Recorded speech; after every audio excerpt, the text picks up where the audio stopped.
Welcome to the story. Don't forget to like, subscribe and support me.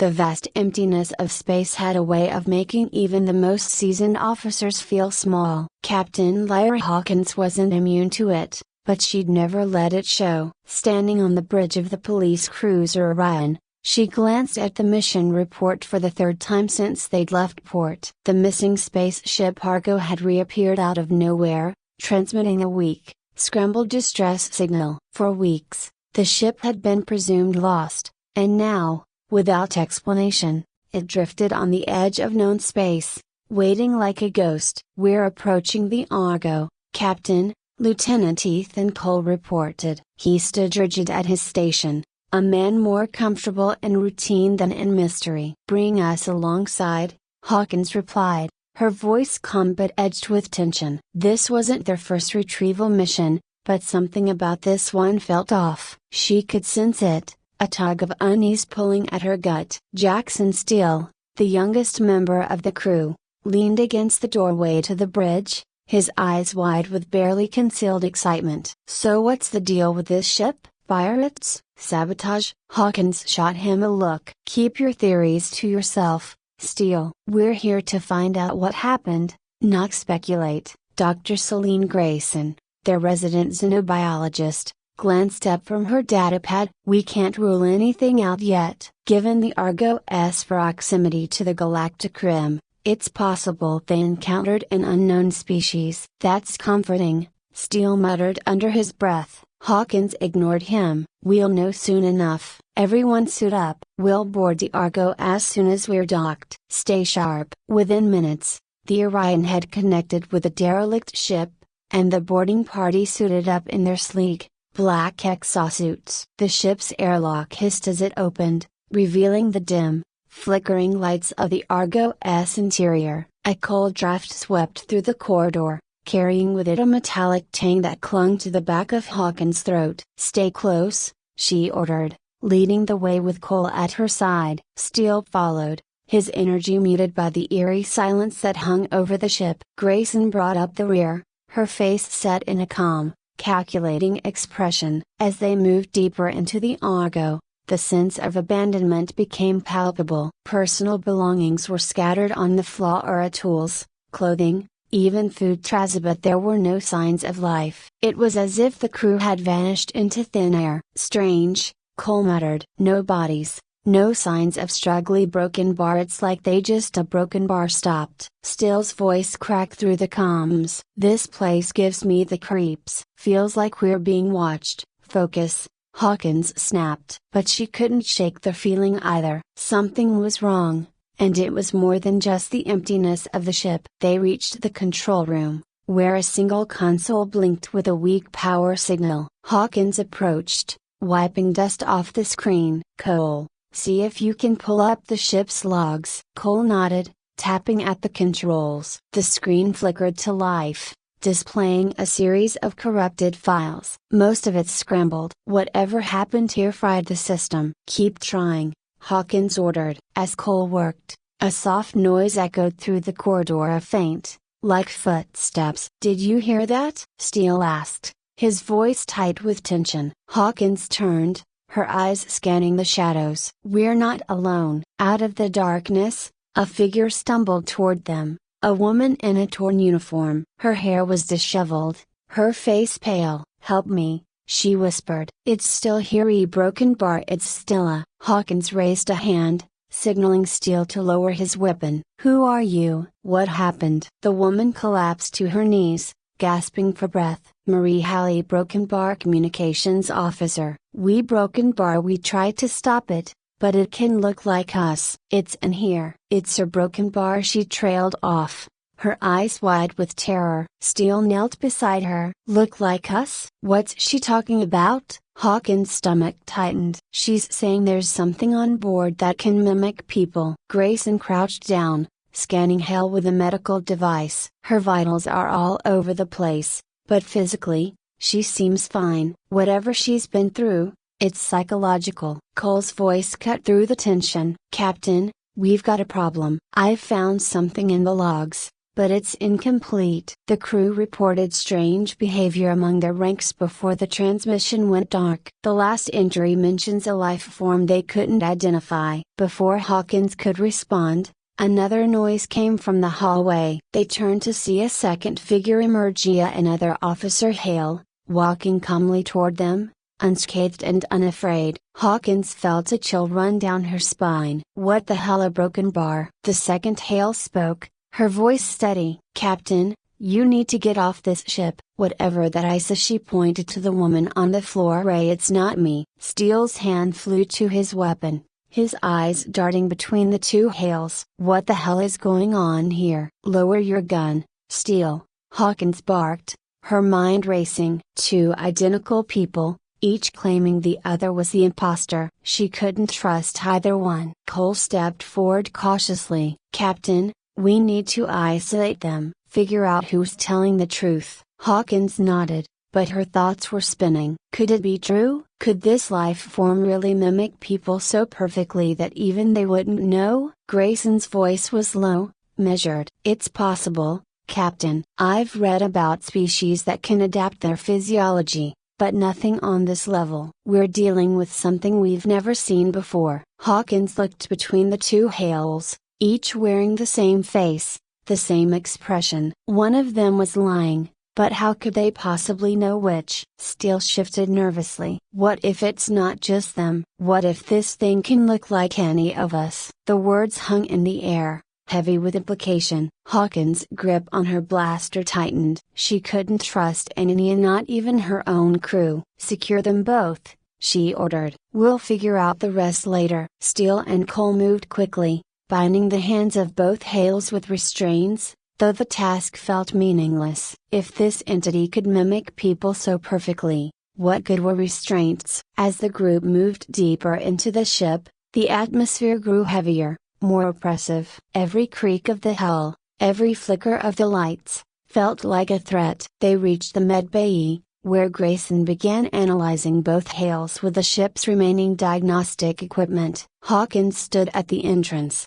her eyes scanning the corridor, her senses on high alert. Cole approached her, his voice low. Captain, I don't like this. If this thing can mimic us, how do we know it hasn't already? Hawkins didn't answer immediately. She felt the same fear gnawing at her, the creeping suspicion that no one, not even herself, could be trusted. We stick to protocol. Focus on the mission. We're here to find out what happened to the Argo. Nothing changes that. But something had changed. Something fundamental. The enemy was no longer some external threat. It was among them, wearing their faces, speaking with their voices. Grayson looked up from her work, her expression grim. There's no physiological difference between them, as far as the scanner is concerned. They're both human. That's impossible, Steele muttered. One of them has to be the creature. Grayson shook her head. If it is, it's perfect. It's mimicking every aspect of their biology down to the cellular level. Hawkins felt a cold sweat break out across her skin. This wasn't just a search and rescue anymore. This was a nightmare. Suddenly,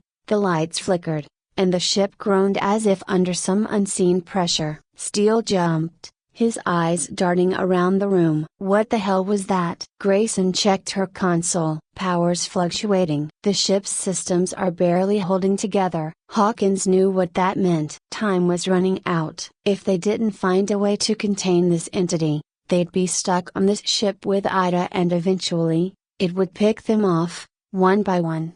She turned to her team, her voice firm. We need a plan. Grayson, see if there's any way to scan for non-human signatures, something the entity can't mimic. Cole, get back to the control room and see if you can access the emergency systems. Steele, you're with me. We'll search the lower decks. Steele swallowed hard but nodded. You got it, Captain. As they split up, the weight of the situation pressed down on Hawkins. She could feel the fear creeping in, whispering doubts into her mind. But she couldn't afford to give in. Not yet. Captain Lyra. Hawkins led Steele through the narrow, dimly lit corridors of the Argo, the ship groaning under the weight of something unseen, oppressive. Every shadow seemed to shift in the corner of her vision, Every noise made her grip her blaster tighter. She had to keep her mind sharp and focused, but it was getting harder to ignore the doubt creeping into her thoughts. Was Steel still Steel? Could she even trust her own perceptions anymore? Steel was quiet as they moved, his usual cocky demeanor stripped away by the tension. He followed closely, scanning every corner, his blaster at the ready. The silence between them was thick, but neither dared to break it. Talking felt dangerous, as though speaking might somehow invite the thing lurking among them to strike. The lower decks were colder, the air thinner. As they descended, the dim lights flickered more often, casting brief bursts of light and shadow that made the space feel even more alien. They came to a door marked engineering and stopped. Steele glanced at Hawkins, his face pale behind the visor of his helmet. "You think it's down here?" he asked, his voice hushed, as if speaking too loudly might draw attention to them. Hawkins kept her voice steady. "We have to check everything." Steele nodded, then reached for the control panel. The door slid open with a low hiss, revealing a cavernous, dark room beyond. It smelled of burnt metal and something else, something rotten. The hair on the back of Hawkins' neck stood up. They stepped inside cautiously. The space was cluttered with machinery, tools, and overturned grates. The emergency lights barely illuminated the far corners of the room. Hawkins' eyes swept across the space, her heart pounding in her chest. "Check the systems," she ordered, her voice barely above a whisper. "See if there's anything still working down here." Steele moved toward the control console, glancing nervously over his shoulder. Hawkins stayed near the entrance, scanning the room for any signs of movement,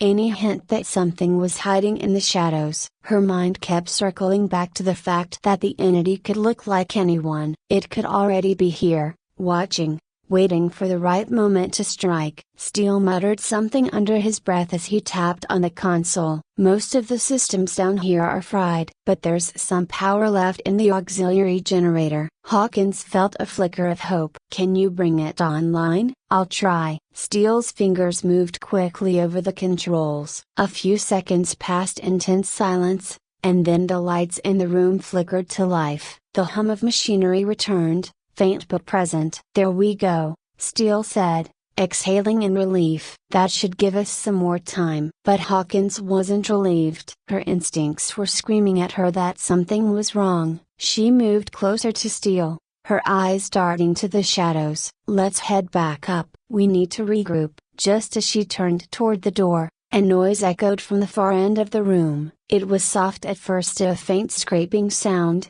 like metal against metal, but it grew louder, closer. Steele froze, his eyes wide. What the hell was that? Hawkins didn't answer. She raised her blaster, motioning for Steele to stay still. The noise stopped suddenly, replaced by an unnerving silence. Then, out of the shadows, a figure appeared. At first, it looked like a crew member, a man in a standard issue uniform. But as it stepped into the light, its skin began to ripple and shift, its features distorting. Hawkins' stomach lurched. The mimic still swore under his breath. "That's Noda." The creature lunged at them, moving faster than Hawkins could have anticipated. She fired her blaster, the shot hitting the thing square inches the chest, but it barely slowed down. Steele fired too, his shots echoing in the confined space, but the creature was relentless. It crashed into Steele, sending him sprawling to the floor. Hawkins fired again,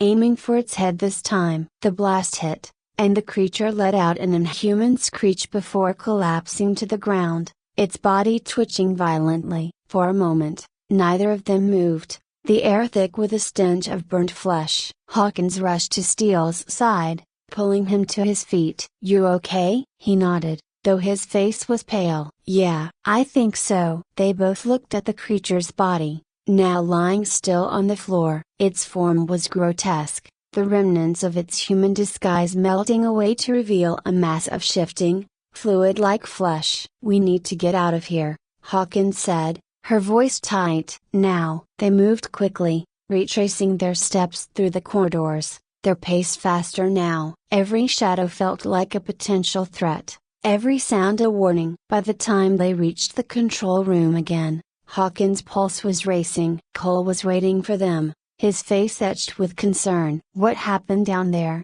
he asked. Hawkins didn't bother with details. "We ran into one of them. It's dead now, but there could be more." Cole's eyes widened. "One of them? Something that can mimic us?" Hawkins said. "And it's not just copying appearances, it's trying to mess with our heads." Grayson looked up from her console, her brow furrowed. "I've been running scans on the crew manifests. The ship had a full complement when it left port, but we've only encountered a handful of people so far." Cole crossed his arms, his expression grim. "You're saying there could be more of these things still on board?" Hawkins nodded. "And we have no way of knowing who's real and who isn't." The weight of her words sank in, the room growing even more tense. Steele glanced at the others, his hand twitching toward his blaster. "So what do we do?"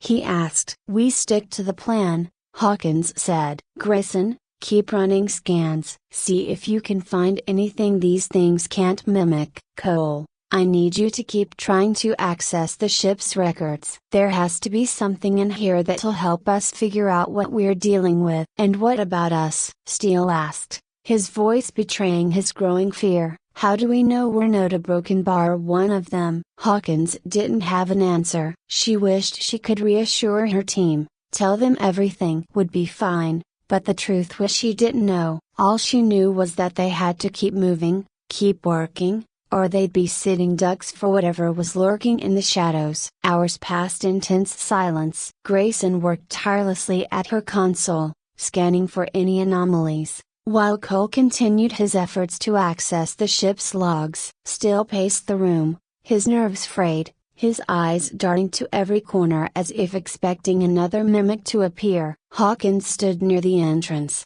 keeping watch. She could feel the weight of the situation pressing down on her, the creeping suspicion gnawing at the back of her mind. Could she even trust her own thoughts? Was there some part of her that had been compromised without her knowing? Finally, Grayson broke the silence. "I think I've found something." Hawkins turned to her. "What is it?" Grayson pointed to the screen. "I've been running detailed scans of the ship's life forms. I cross-referenced the results with the crew manifests, and there's a discrepancy. There are more life forms on this ship than there should be." "How many more?" Cole asked, his voice tight. "Just one," Grayson said, "but it's not accounted for anywhere in the logs. It's not human." Hawkins felt her pulse quicken. "Where is it?" Grayson tapped a few keys, bringing up a map of the ship. "It's in the maintenance bay, near the power core." Steele swore under his breath. "Of course it is." Hawkins straightened. "We need to take it out. Whatever this thing is, we can't let it stay on the ship." Cole frowned. "And what if it's already one of us?" Hawkins hesitated, the weight of his question settling over the room. But she couldn't afford to second guess herself now. "We'll cross that bridge when we come to it." The team geared up once more, their weapons ready as they made their way toward the maintenance bay. The corridors felt narrower, darker than before, and the silence was heavier. Hawkins led the way, her blaster held tightly in front of her, her senses on high alert. When they reached the maintenance bay, the air was thick with a strange, pungent odor or something chemical, mixed with the unmistakable stench of decay. The power core hummed in the background, casting an eerie blue light over the room. At the far end of the bay, something moved. Hawkins saw it first as shifting, fluid shape, hovering just beyond the light. It was unlike anything she'd ever seen before, its form constantly changing, as though it couldn't decide what it wanted to be. "There," she whispered. "That's it." Steele raised his blaster, but before he could fire, the thing shifted again, this time into the shape of a human figure. Hawkins' breath caught in her throat as the mimic took on her own appearance, standing there, staring back at her with her own eyes. It spoke, its voice identical to hers. "You can't stop me." Hawkins didn't hesitate. She fired her blaster, the shot hitting the mimic square inches the chest. The creature let out a guttural scream, its form rippling and distorting as it collapsed to the ground. But as it fell, something else happened. Hawkins felt a sharp pain in her chest, as though the creature's injury had somehow transferred to her. She staggered, her vision blurring. "Captain!" Cole shouted, rushing to her side. Hawkins blinked, struggling to stay on her feet. "I'm fine, it's just a broken bar. I don't know. We need to finish this." The creature writhed on the floor, its body melting into a puddle of liquid flesh. Hawkins raised her blaster again, ready to fire the final shot, but before she could, the creature's form solidified once more, this time into a perfect replica of steel. And then it lunged. The blaster slipped from Hawkins' hands as the mimic tackled her, its weight pressing her to the ground. She fought back, struggling to push it off, but it was too strong. She felt its fingers tighten around her throat, the pressure building as her vision started to fade. Suddenly, the weight lifted. Cole had tackled the mimic, throwing it off her. Hawkins gasped for breath, scrambling to her feet. Steely fired his blaster, hitting the creature in the head. It let out another screech, its body convulsing violently before finally going still. Hawkins stood over it, her chest heaving. It was over. The mimic was dead. But as she looked around the room at her team of Steel, Cole, and Grayson, she couldn't shake the feeling that something was still wrong. The creature was gone, but the suspicion lingered, festering like an open wound. "Is it really dead?" Steele asked, his voice barely above a whisper. Hawkins nodded, though her own doubt gnawed at her. "Yeah, it's dead." But as they made their way back to the control room, the silence between them was heavy with unspoken fears. Could they really be sure? Could they trust what they'd seen, what they'd felt? Hawkins didn't know, and that uncertainty, more than anything, terrified her. As they prepared to leave the Argo, Hawkins stared out at the stars, wondering if they truly escaped the nightmare. The mimic was dead, but the fear it had sown in them, a fear of each other, of Themsel vessel, would never really leave. And as they drifted away from the wreckage, she couldn't shake the feeling that somewhere, out there in the void, the mimic still lived.